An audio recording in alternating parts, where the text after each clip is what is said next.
Good afternoon student. Electric electronic engineering material lecture number 24 आज का है। आज के लेक्चर में आपको हार्ड मैग्नेटिक मटेरियल्स के बारे में बताया जाएगा कि हार्ड मैग्नेटिक मटेरियल्स कैसे वर्क करते हैं। इसके बारे में आपको बताया जाएगा क्या होता है हार्ड मैग्नेटिक मटेरियल। तो आगे चलते हैं, सीधे आपको हार्ड मैग्नेटिक मटेरियल्स की तरफ ले चलते हैं कि हार्ड मैग्नेटिक मटेरियल्स क्या होता है। सॉफ्ट मैग्नेटिक मटेरियल मैंने आपको बता दिया था, ऐसे मैग्नेटिक मटेरियल जिसमें डीमैग्नेटाइजेशन और मैग्नेटाइजेशन और डीमैग्नेटाइजेशन दोनों चीज़ें होती हैं, सॉफ्ट मैग्नेटिक मटेरियल्स कहलाते हैं। डायमेटिक मटेरियल से क्या होता है, इसमें क्या होता है आपका, इसमें खाली मैग्नेटाइजेशन होता है, डीमैग्नेटाइजेशन नहीं होता है। ठीक है, तो ऐसे मटेरियल जिसमें खाली मैग्नेटाइजेशन हो, डीमैग्नेटाइजेशन ना हो, वो हमारे हार्ड मैग्नेटिक मटेरियल कहलाते हैं। और ये इनको परमानेंट मैग्नेट बनाने में ज़्यादा आसानी होती है, जल्दी से हम बना सकते हैं परमानेंट मैग्नेट इनको। अच्छा, स्लाइड आने दीजिए, फिर आपको क्यूरियस लैब वगैरह सब का मैंने आपको बता दिया सारी चीज़ें। तो आगे एक सेकेंड।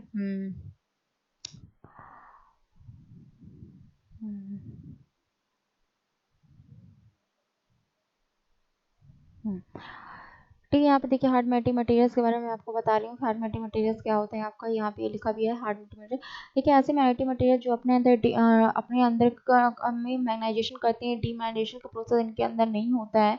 इस तरह के मटेरियल हमारे क्या कहलाते हैं, हार्ड मैग्नेटिक मटेरियल कहते हैं। क्रिस्टल का ऐसा स्ट्रक्चर जिसमें हम केवल मैग्नेटाइजेशन ही देखते हैं, उसको हम बोलते हैं हार्ड मैग्नेटिक मटेरियल। इसके अंदर हमारे इसको होने के लिए सबसे पहले हमको क्या होना चाहिए, हम किसी भी मटेरियल के अंदर इसका मैग्नेटिक मटेरियल की प्रॉपर्टीज़ को अगर हमको चेक करें, उस मटेरियल की मैग्नेटिक प्रॉपर्टीज़ क्या है, तो हम लोग को पहले ही बता चुके हैं कि हमको वहाँ पे लिए कोरेसिव फोर्स चेक करना होता है, रिटेनेबिलिटी चेक करनी होती है, परमेबिलिटी, और हमारा जो ये तीनों चीज़ चेक करने के अलावा एक चीज़ और होता है सैचुरेशन स्टेट, ये भी हमको चेक करना पड़ता है उस मटेरियल का।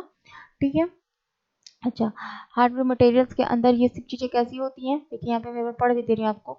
ये आप कोरोसिव फोर्स की अगर बात करें, किसी मटेरियल के अंदर जब लगेगा, अगर वो हार्ड मैग्नेटिक मटेरियल है तो कोरोसिव फोर्स आपका कैसा होगा, कैपेबिलिटी उसकी क्या होगी, होल्ड करने की ज़्यादा रहेगी। और आपका क्या होगा, वो डीमैग्नेटाइजिंग बिना डीमैग्नेटाइज्ड हुए उसका कोरोसिव फोर्स की वजह से मटेरियल क्या रहेगा, अपना स्टेबल रहेगा। ठीक है, रिटेनेबिलिटी के बारे में भी आपको बता दिया गया कि उस मटेरियल की रिटेनेबिलिटी डिक्रीज होते होते अगर वो जीरो आ जाती है तो वो हमारा क्या हो जाता है, हार्ड मैग्नेटिक मटेरियल्स के अंदर आता है। परमेबिलिटी की अगर हम बात करें तो मटेरियल की कोई भी मटेरियल उसका अगर हम परमेबिलिटी चेक करते हैं और अगर वो हार्ड मैग्नेटिक मटेरियल है तो उसकी परमेबिलिटी हाई पाई जाएगी, वहाँ पे मैग्नेटिक फील्ड ज़्यादा से ज़्यादा डेवलप कर पाएगी। जितना अधिक कोरोसिव फोर्स लॉस हमें जाकर जितना कम मिलेगा उतना अधिक वो मटेरियल हमारा क्या होगा, स्टेबल होगा। ठीक है, ये चारों चीज़ें आपकी जो बताई गई हैं वो आपको बताई गई हार्ड मैग्नेटिक मटेरियल किस तरीके के होते हैं। इसके बाद आगे बढ़ते हैं, आगे चलते हैं। डेफिनेशन के अनुसार अगर हम बात करते हैं तो हम एक हेरिटेजियस लॉस की बात करते हैं, जिसको आप पहले भी पढ़ चुके होंगे और एक बार आपको और भी बताया गया हेरिटेजियस लॉस क्या होता है। इसके साथ ही अब यहाँ पे आपको एक चीज़ और डिफाइन कर दे रहे हैं, जैसे हार्ड मैग्नेटिक मटेरियल के लिए ही लिखा हुआ, we can define the hard magnetic material, these materials are really hard in basis of its very difficult to get a magnetize. वो क्या, इस पूरी लाइन का कहने का ये बस मतलब है आपका, जो हार्ड मैग्नेटिक मटेरियल्स होते हैं उनको डीमैग्नेटाइज करना बहुत मुश्किल होता है एज अ, क्योंकि देखिए एसी हमारा, एसी मटेरियल में हम सॉफ्ट मैग्नेटिक कोर डाल लेते हैं। ठीक है, अब वहाँ पे हम अगर हार्ड मैग्नेटिक मटेरियल यूज़ करेंगे, तो यूज़ होगा मगर मेन कोर में नहीं होगा। जैसे अगर मैं आपको ये बताऊँ कि ट्रांसफार्मर अगर आप देख लीजिए, तो ट्रांसफार्मर में जो कोर बनाया जाता है, जो ट्रांसफार्मर का जो कोर है, कोर की वहाँ वाइंडिंग हम करते हैं, वहाँ पे हम अगर हम किस मटेरियल का यूज़ करते हैं, सॉफ्ट मैग्नेटिक मटेरियल का।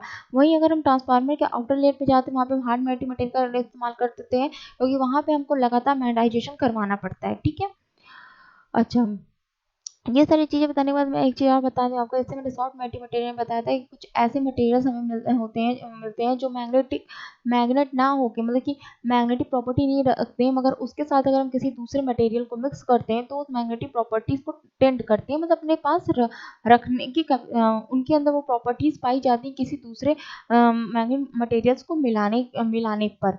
अब कैसे पाई जाती है, रिएक्शन क्या होता है, क्या सिचुएशंस होती हैं, वो सारी चीज़ें दूसरी बात है, क्योंकि हमको यहाँ पे ये नहीं पढ़ना है कि उनके साथ रिएक्शन क्या है, हमें बस पढ़ना है कि ये मटेरियल हमारा क्या है, हार्ड मैग्नेटिक मटेरियल के अंदर आता है। ठीक है, और उस हार्ड मैग्नेटिक मटेरियल्स के अंदर की प्रॉपर्टीज क्या है, उसका जो क्या कहते हैं, कोरोसिव फोर्स है वो हमारा ज़्यादा होना चाहिए, ठीक है। बीएच का जो हमारा उसके बाद उसकी क्या होता है हाइड्रेसियस लॉस हमारा हमको हाई मिल जाना चाहिए उसमें। और इस हमको परमेबिलिटी भी क्या होती है इनिशियली स्मॉल मिलनी चाहिए परमेबिलिटी के बारे की अगर हम बात करें। अच्छा, एप्लीकेशन ऑफ हार्ड मैटिंग मटेरियल्स मैंने आपको उस दिन बता दिया क्या था कि एप्लीकेशंस क्या होता है हार्ड मैटिंग मटेरियल्स का। ऑटोमोबाइल्स में हम कहाँ यूज़ करते हैं देखिए और मोटर्स में यूज़ करते हैं, मोटर्स वगैरह फैन बनाने के फैन जहाँ बनते हैं, ठीक है। इंजेक्शन पंप्स जो आपका आगे पढ़ेंगे आप लोग मोटर्स वगैरह इंजेक्शन पंप्स वगैरह उसमें बताया जाएगा। स्टार्टर ऑफ मोटर के स्टार्टर में यूज़ करते हैं, जैसे आपने अभी तक मशीन पढ़ रहे होंगे तो मशीन के अंदर आप लोग रोटर और स्टार्टर दो चीज़ पढ़े होंगे। तो रोटर और स्टार्टर दो चीज़ पढ़े होंगे तो स्टार्टर में हम इसको यूज़ कर रोटर जो वहाँ पर रोटेट कराता है, स्टार्टर जो आउटर पार्ट पे होता है तो वहाँ पे भी आप देखेंगे तो वहाँ पे उस मटेरियल जो स्टार्टर उसको बनाने के इस मटेरियल का यूज़ करते हो वो हमारा होता है हार्ड मैटिंग मटेरियल। टेलीकम्युनिकेशन की अगर बात करें तो माइक्रोफोन्स में लाउड स्पीकर्स में टेलीफोन्स में यहाँ पे हम यूज़ करते हैं किसको हार्ड मैटिंग मटेरियल को। डाटा प्रोसेसिंग की बात अगर हम करें तो प्रिंटर के अंदर भी हार्ड मैटिंग मटेरियल लगा होता है, ठीक है। स्टेपिंग मोटर्स और डिस्क ड्राइव्स में भी हम यूज़ करते हैं, जैसे कि आप अभी ये देख लेंगे आपको आगे एक चैप्टर जब मिलेगा एक और चैप्टर जब एक और आपके सामने आएगा। स्पेशल पर्पज मशीन आपने पढ़ा है, स्पेशल पर्पज मटेरियल्स आपने पढ़ा है जिसमें आपको एक computer memory device computer memory devices ये जिस मटेरियल्स की बनी होती हैं उनके बारे में बताया गया था सेमीकंडक्टर मटेरियल्स की बनी थी ये, ठीक है। मगर उसके अंदर भी एक चीज़ आप पढ़ेंगे बताई गई है आपको कि जो आपकी ड्राइव्स वगैरह होती हैं ड्राइव्स वगैरह जो होती हैं तो उसके अंदर एक मैग्नेटिक प्लेट लगी होती है, उन मैग्नेटिक प्लेट के ऊपर लेयरिंग जो होती है वो हार्ड मैटिंग मटेरियल्स की जाती है, ठीक है। इलेक्ट्रॉनिक इंस्ट्रूमेंट्स में आप देख लें एनर्जी मीटर्स में यूज़ किया जाता है। अगर हम कांच लगे पेन एक सेकेंड, हाँ। इलेक्ट्रॉनिक एंड इंस्ट्रूमेंट्स में आती है एनर्जी मीटर जो बना होता है उसमें भी हार्ड मैटिंग मटेरियल्स लगा होता है, ठीक है। सेंसर में भी यूज़ किया जाता है, ठीक है। डेपर में भी यूज़ किया जाता है। अब ये सारी चीज़ें तो सेंसर क्या है, एनर्जी मीटर तो आप लोग को सर पढ़ा देंगे, सेंसर अगर आपके टॉपिक में होगा तो वो भी पढ़ाया जाएगा और डैम्पर भी पढ़ा दिया जाएगा आपको। ये चीज़ें तो ये हमको मुझे ये नहीं बताना कि इसकी वर्किंग प्रिंसिपल कैसे है, इसका स्ट्रक्चर कैसे है, मुझे इसमें बताएं कि इन चीज़ों में इन डिवाइसों में हम यूज़ करते हैं किसका हार्ड मैटिंग मटेरियल का। इंडस्ट्री में अगर बात करें तो रोबोटिक्स में भी यूज़ किया जाता है और रोबोटिक्स वगैरह में यूज़ किया जाता है। एस्ट्रोलॉजी और स्पेस की अगर हम बात करते हैं तो वहाँ पे भी हमारा इंस्ट्रूमेंट्स में यूज़ किया जाता है और ऑटो कैंपस में भी किया गया था। ऑटो कंपास की अगर हम बात करें तो मैग्नेटिक कंपास की तरह ही ये होता है और वहाँ मैग्नेटिक कंपास ही होता है जो जिसकी हम पहले हम क्या कहते हैं प्रोग्रामिंग करते हैं उसको उसकी प्रोग्रामिंग करते हैं रोबोटिक के थ्रू से प्रोग्रामिंग की जाती है और उसमें लगा होता है ये आपका हार्ड मटेरियल, ठीक है। ओके, ये आपका क्या था एप्लीकेशन ऑफ हार्ड मटेरियल्स था। अच्छा, इसके साथ ही आगे चलते हैं।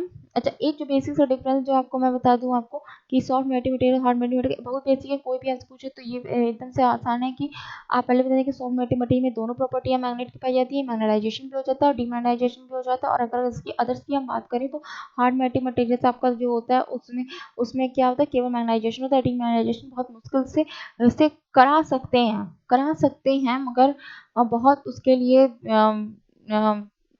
मतलब कि प्रॉब्लम्स होती क्रिएट करनी पड़ती है। तो बहुत चीज़ें ऐसे मटेरियल्स लाने पड़ेंगे हमको जो उनकी मैग्नेटिक प्रॉपर्टी को भी तोड़ सके, ठीक है। तो बेसिकली होता नहीं है, बहुत कम रेयर से सब्सटेंस कुछ मिल जाए तो अलग बात है। अच्छा, इसी के साथ आपको मैं एक चीज़ और आपको यहाँ पे बता दे रही हूँ कि जो आपके कुछ ऐसे हमारे पास मटेरियल्स होते हैं जिनका हम इस्तेमाल करके पहले हम उसको मैग्नेटिक फॉर्म में बनाते हैं, मतलब कि मैग्नेट की तरह वर्क कराते हैं और फिर उसके बाद उस मैग्नेट की सारी प्रॉपर्टीज़ को हम चेक करते हैं कि वो सॉफ्ट मटेरियल के अंदर आएगा फिर हार्ड मटेरियल्स के अंदर आएगा, ठीक है। तो ऐसे जैसे कंपाउंड हमको मिलते जाते हैं वो कौन कौन से होते हैं और हमको कैसे क्रिएशन करते हैं उसका हम बताते रहे आपको। सॉफ्ट मटेरियल में भी मैंने आपको बताया था, जैसे प्योर आयरन हमको मिला था, प्योर आयरन को हम सॉफ्ट मटेरियल्स में यूज़ कर रहे थे, रिफाइनिंग करके उसको हम उसमें यूज़ कर रहे थे। इसी तरह इसमें भी हार्ड मटेरियल में भी कौन कौन से ऐसे मटेरियल्स हैं जिसके हम कम्युनिकेशन में दूसरे का मटेरियल्स को भी मिला दें, मिलाने की वजह से हमें क्या क्या चीज़ कौन कौन सी अगर मान लीजिए हमारे कोई दो मटेरियल्स जिसको हम लेते हैं, ठीक है, उसको मिलाते हैं और उसके मिक्सचर से जो प्रॉपर्टीज से हमको जो चीज़ चाहिए अगर वो हमको मिल जाती है और हमारी सारी टेंडेंसी जो भी हमारी जो नीड्स हैं उसको करने की, उसका कोरोसिव होता है। किसी भी कोई भी मटेरियल, मैं एक बार हमेशा बोलती हूँ, कोई भी मटेरियल हो उसमें हम उसकी मैग्नेटिक प्रॉपर्टी को चेक करने के लिए हम हायरसीसिस लॉस को ही चेक करेंगे, BH कर्व को ही चेक करेंगे। अगर वो BH कर्व को फॉलो करता है, ठीक है, उसकी कंडीशन को फॉलो करता है, तो वो मटेरियल हमारा मैग्नेटिक मटेरियल है। अदर देन ये वो आप क्या है वो अदर देन वो पुअर मैग्नेटिक मटेरियल होगा कि बहुत गुड मैग्नेटिक मटेरियल होगा, वो बात की बात है। मतलब कि फिर उसके अंदर ही हम ये देखेंगे कि वो मैग्नेटिक मटेरियल हमारा जो है वो सॉफ्ट मैग्नेटिक मटेरियल्स में आ रहा है कि वो हार्ड मैग्नेटिक मटेरियल्स में आ रहा है। तो ठीक है, इसी तरह हम चीज़ों को चेक करते हैं। तो उसमें से पहला एक जो आपको मटेरियल मिलेगा वो मिलेगा carbon steel. Carbon steel materials के बारे में मैं आपको बताती हूँ। देखिए यहाँ पे जैसे कि लिखा हुआ भी है, कार्बन स्टील मटेरियल के बारे में जैसे यहाँ पे लिखा हुआ भी है यहाँ पे कि soft magnetic material can not soft, अच्छा, ये लिखे वो लिखिए, soft magnetic material can not be use for making the permanent magnet because of they have the narrow hysteresis loss.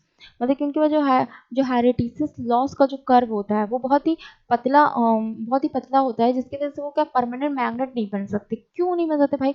क्या वजह हमारे पास कि डीमैग्नेटाइजेशन भी तो हो रहा है, इसी वजह से तो ये हो रहा है। कोरोसिव फोर्स हमारी, अगर वहाँ पे कोरोसिव फोर्स हमारी ज़्यादा हो जाएगी, हायरसिस लॉस हमको कम मिलेगा, तो मैग्नेट तुम्हारा बहुत बढ़िया वर्क करेगा, इसमें कोई वो नहीं, मैग्नेट हमारा बहुत बढ़िया वर्क करे। मगर डीमैग्नेटाइजेशन की प्रॉपर्टी वहाँ पे हमको मिलती है, जिसकी वजह से क्या होता है, जिसकी वजह से आपका जो आपको जो एक स्टेट मिलता है, जो हम BH कर्व में पढ़े हुए हैं, सैचुरेशन स्टेट मिलता है, वो स्टेट हमारा डिमैग्नेटाइजेशन की वजह से डिक्रीज होता जाता है। इसकी वजह से हमारा क्या होता है, वो जो ग्राफ होता है आपका, उसमें कोरोसिव फोर्स क्या होता है आपका, कोरोसिव फोर्स हमारा उतना ही बढ़ता चला जाता है। ठीक है, तो इस वजह से हमको यहाँ पे क्या मिलता है, जो हमारा जो ये है, जो ये हायरसिस लूप है, उसका जो हायरसिस लूप है हमारा, वो हमको बहुत ही नारो, बहुत ही पतला मिलता है। तो ये जिसकी वजह से ये हमारा सॉफ्ट मटेरियल बहुत ही अच्छा मैग्नेट का काम कर जाता है, मगर परमानेंट मैग्नेट नहीं बन पाता है। ठीक है, तो इसके बाद दूसरा देखते हैं कार्बन स्टील। अभी तो इसी आप पूछेंगे आप ये क्यों बताया गया, तो इसी वजह से बताया गया। दूसरा स्लाइड देखिए, इट हैज बीन, यहाँ पे देखिए, it has been seen that when the carbon is added in the material it is hysteresis loss area increased. देखिए यहाँ क्या लिखा हुआ है, it has been seen that when the carbon is added to the material. कौन सा material है, किसमें ऐड हो रहा है, स्टील में। ठीक है, स्टील में हम कार्बन को ऐड करते हैं, तो जो हायरसिस लूप हमारा बना है, ठीक है, वो क्या होता है, उसका एरिया इंक्रीज कर जाता है। अच्छा, एरिया इंक्रीज कर जाता है, उसका जब एरिया हमारा इंक्रीज कर जाएगा, तो इंक्रीज करने लगेगा एरिया, उसका इंक्रीज कर जाता है। अच्छा, इसके बाद क्या होता है, इसके बाद एक चीज यहाँ पे लिखी है, the magnet made from the carbon steel loss there the magnetic property under the influence knows the vibration clock the variation। अच्छा, ये क्या बताया आपको, अब हम देखिए, अब तीनों चीज को ध्यान से समझने की कोशिश करिएगा। यहाँ से यहाँ तक की चीज को समझने की कोशिश कीजिए। कार्बन स्टील की हम बात कर रहे हैं, जो कि हार्ड मटेरियल्स के अंदर आती है। ये इसका इस्तेमाल हम कहाँ नहीं कर सकते, सॉफ्ट मटेरियल्स में हम इसका इस्तेमाल नहीं कर सकते। क्यों?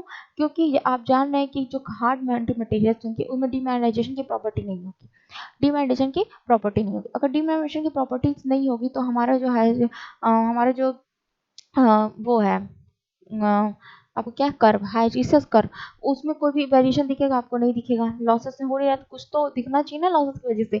तो वहाँ पे हमको क्या मिलेगा, वहाँ पे हमको वहाँ पे जैसे कि वहाँ पे हमको लगातार सिचुएशन मिलता रहेगा, जिसकी वजह से हमारा क्या होगा, एडी करंट लॉस भी बढ़ने वाला होगा।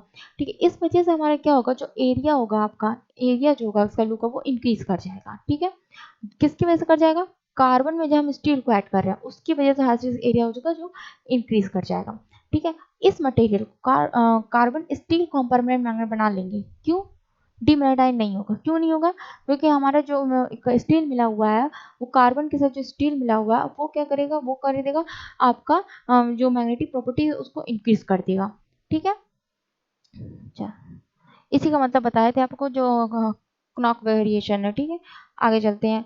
आगे आगे हम कौन सा पढ़ेंगे, टंगस्टन स्टील। देखिए इसमें क्या है, टंगस्टन है, टंगस्टन, एक सेकेंड, हाँ, ये टंगस्टन स्टील। देखिए ये भी क्या होता है, एक तरह का एलॉय कहलाया जाता है। देखिए अभी हम आपको वर्ड के बताते रहे हैं। यहाँ पे लिखा हुआ है the tungsten steel is a type of the metal alloy made for the combination of tungsten and iron.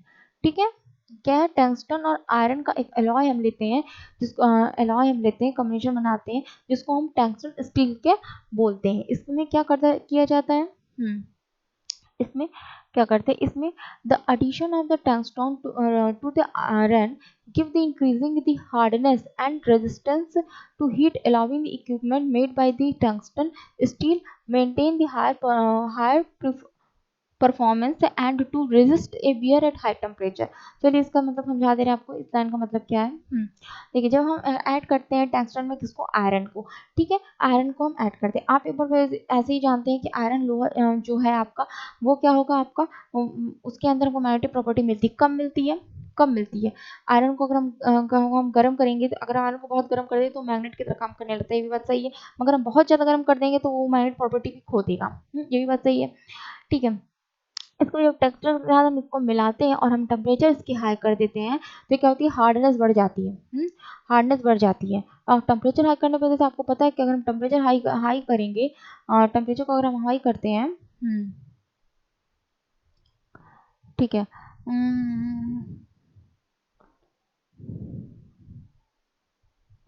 हुँ, तो जब हम टेम्परेचर हाई कर देंगे तो आपका क्या होगा, आपको पता है कि टेम्परेचर हाई करने पे नंबर ऑफ इलेक्ट्रॉन्स हमारे बढ़ जाते हैं, नंबर ऑफ इलेक्ट्रॉन ज़्यादा से ज़्यादा मूव करने लगते हैं।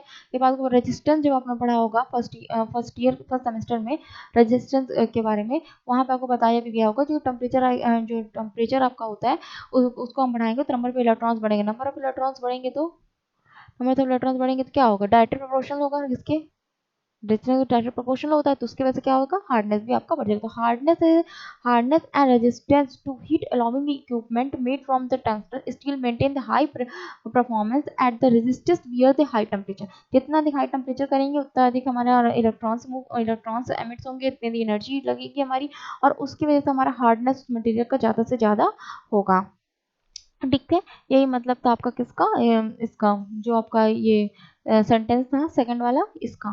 ठीक है, थर्ड में क्या लिखा हुआ है, थर्ड में देखिए यही बात लिखी हुई है कि tungsten steel is the value for the कांच यूज के बात की अगर हम बात करें तो कहाँ कहाँ पे होता है, tungsten steel is the value from the industrial use as a tool steel and the commonly used for the industrial tools and machinery used for the working of the metals such as the dies cutting tools है। अच्छा, जो tools वगैरह काटने वाटने के लिए use किए जाते होंगे इंडस्ट्री में, वहाँ पे वहाँ पे इसका इस्तेमाल होता है टंगस्टन स्टील का। ठीक है, machinery use for the working other metals such dice cutting tools में इनका यूज़ किया जाता है। इंडस्ट्री वगैरह में जो भी लोहे के सामान में रहते हैं, जैसे कि हम इलेक्ट्रोमैग्नेट का इस्तेमाल करते हैं ना, किसी इलेक्ट्रोमैग्नेट का इस्तेमाल करके हम बड़े से बड़े चीज़ों को आराम से उनकी उस जो इलेक्ट्रोमैग्नेट बना होता है आपका, उसमें चिपक जाता है वो चीज़, और उसको हम आराम से इधर से उधर शिफ्ट कर सकते हैं। ठीक है, इसी तरह यहाँ पे भी बताया गया है कि क्या है, टंगस्टन स्टील जो है वो आपका इंडस्ट्री में यूज़ किया जाता है टूल स्टील के अंदर, और वहाँ पे हम क्या करते हैं, वहाँ पे इंडस्ट्री में जो आपका डाइस कटिंग वगैरह टूल्स होते होंगे कुछ, उनके बारे में मुझे थोड़ी जानकारी नहीं है अभी, तो वहाँ पे इनका यूज़ किया जाता है। ठीक है, ठीक है, कोबाल्ट स्टील, चलिए कोबाल्ट स्टील के बारे में थोड़ा सा बता देते हैं, कोबाल्ट स्टील आपका क्या होता है। कोबाल्ट स्टील शुरू करते हैं, कोबाल्ट स्टील के बारे में थोड़ा बताते हैं।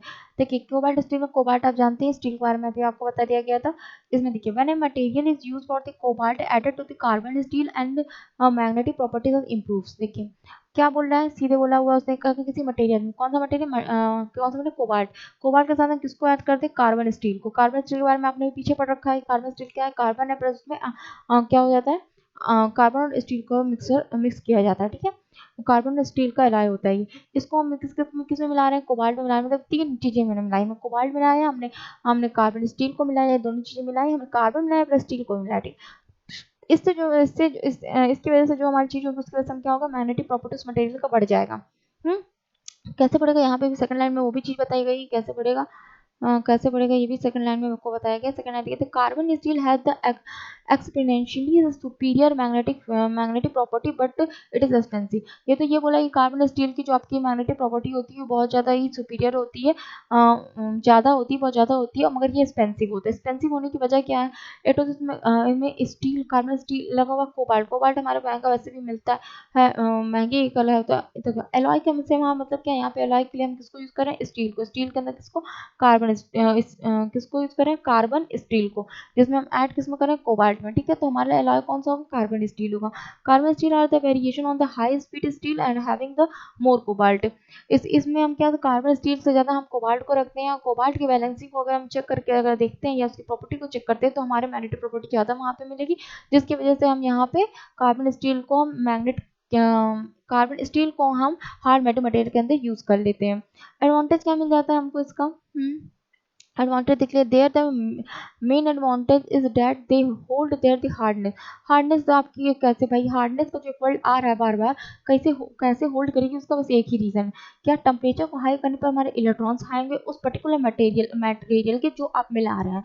जो आप मिला रहे हैं वहाँ पे इलेक्ट्रॉन हाई होंगे। नंबर ऑफ इलेक्ट्रॉन्स की एमिशन अगर ज़्यादा होगी और ज़्यादा होगी तो हमारा रेजिस्टेंस हमको उस मटेरियल में ज़्यादा मिलेगा, और रेजिस्टेंस हमको ज़्यादा मिलेगा तो हमारी उस मटेरियल की रजिस्टिविटी भी तो हमको ज़्यादा मिलेगी, और उसकी वजह से हमारा क्या होगा? उसकी वजह से हमारा जो मटेरियल उसकी हार्डनेस हमको ज़्यादा मिलेगी। ठीक है, क्योंकि आप एक चीज़ पढ़े ही होंगे, अभी बता देंगे आपको, जो चीज़ दिमाग में आई है मगर उसको एक्सप्लेन कर देंगे कल। ठीक है। तो ये आपका था कोबाल्ट स्टील। कोबाल्ट स्टील, हाँ। कोबाल्ट स्टील के बाद एक और देख लीजिए आप लोग, क्रोम स्टील। देखिए, क्रोम क्रोमियम से बना हुआ है। ठीक है, आगे आपको बता रहे हैं क्या क्या चीज़ है क्रोम स्टील के बारे में। Chrome steel is also known as, यहाँ पे देखिए लिखा भी हुआ है, chrome steel steel is also known as the mixture of chromium. Steel का बात अगर हम करते हैं तो वहाँ पे हमारा कौन चीज़ लग जाएगा? तो chromium is added to rusting just like a steel. अच्छा, अच्छा, it is alloy of the two more metals like the chromium and steel. Steel को मिलाया गया है किसके साथ? क्रोमियम के साथ। ठीक है, दोनों ही क्या क्या क्या है मेटल्स है। एप्लीकेशन ऑफ क्रोम स्टील का एप्लीकेशन क्या है? देखिए, लेमिनेशन में यूज किया जाता है मैग्नेटिक डिस्क। मैग्नेटिक डिस्क की अगर हम बात करें तो आप अगर अपना कंप्यूटर उठा के देखेंगे तो उसमें कंप्यूटर को अगर देखते हैं तो उसमें दो तरह की मेमोरीज भी पाई जाती है ना। आपको पता होगा secondary and primary. Primary memory से रैम और रोम हो जाता है, उससे सेकेंडरी मेमोरीज में मैग्नेटिक डिस्क की कुछ मेमोरीज आती हैं, जिसके अंदर इसको जिसको हम इसी क्रोमियम स्टील के लेयर से क्या करते हैं? लेमिनेशन उनका करते हैं। इसके बाद आपकी पांचवी पॉइंट आपको मैं बता दूं, in the chromium steel electric resistivity is increase. काहे इंक्रीज होगी? हम आपको बता दे रहे हैं भैया, काहे इंक्रीज होगी? इंक्रीज करने की वजह एक ही है, रेजिस्टिविटी को। अभी आपको बताया था कि अगर हम इनको टेम्परेचर देते हैं तो हमारा क्या हो जाएगा? इलेक्ट्रॉन ज़्यादा ज़्यादा मूव करेंगे, रेजिस्टिविटी ज़्यादा बढ़ेगी, रेजिस्टिविटी बढ़ेगी, रेजिस्टेंस बढ़ेगा तो रेजिस्टिविटी भी बढ़ेगी। इसी वजह से क्या होता है? इलेक्ट्रिक रेजिस्टिविटीज की ज़्यादा पाई जाती है। ठीक, इसके साथ कहते हैं reduce increases and reduce the eddy current loss. Eddy current loss तो समय कम होना ही चाहिए, पहले ही बता चुके हैं। जिस वजह से क्या होगा? ये ज़्यादा से ज़्यादा मैग्नेटिक एनर्जी को ये स्टोर कर लेंगे। ठीक। अच्छा, एलिनिको के बारे में अभी आपको यहाँ पे नहीं बताएंगे क्योंकि अभी पूरी स्लाइड भी कंप्लीट नहीं हुई है, तो इस वजह से एलिनिको के बारे में अभी नहीं बताया जा रहा। वैसे एक नाम के हिसाब से मैं आपको बता दूं, यहाँ पे देखिए क्या क्या लिखा हुआ है। अगर हम नाम को तोड़ेंगे तो यूं, यूं और यूं इस तरह तोड़ सकते हैं। एल्युमिनियम है, निकेल है और कोबाल्ट है। ठीक है, ठीक है, aluminium, nickel, iron and cobalt. इस फिनोमेना को एक साथ भी कर सकते हैं, चाहे इसको और इसको एक साथ कर सकते हैं। ठीक है, चार मटेरियल को मिलकर बना हुआ। अभी ये स्लाइड पूरी नहीं हुई है तो इसलिए इसके बारे में अभी नहीं, मैं आपको नहीं बताऊंगी। कल ये स्लाइड पूरी हो जाएगी तो कल के लेक्चर में मैं आपको एलिनिको के बारे में बता दूंगी कि क्या चीज़ है। यूज इसका भी किया जाता है हार्ड मैटी मटेरियल्स के रूप में। ठीक है, तो आज के लिए फिलहाल इतना ही। अगर कोई इतना ही, और बस इतना ही आज के लिए फिलहाल इतना ही।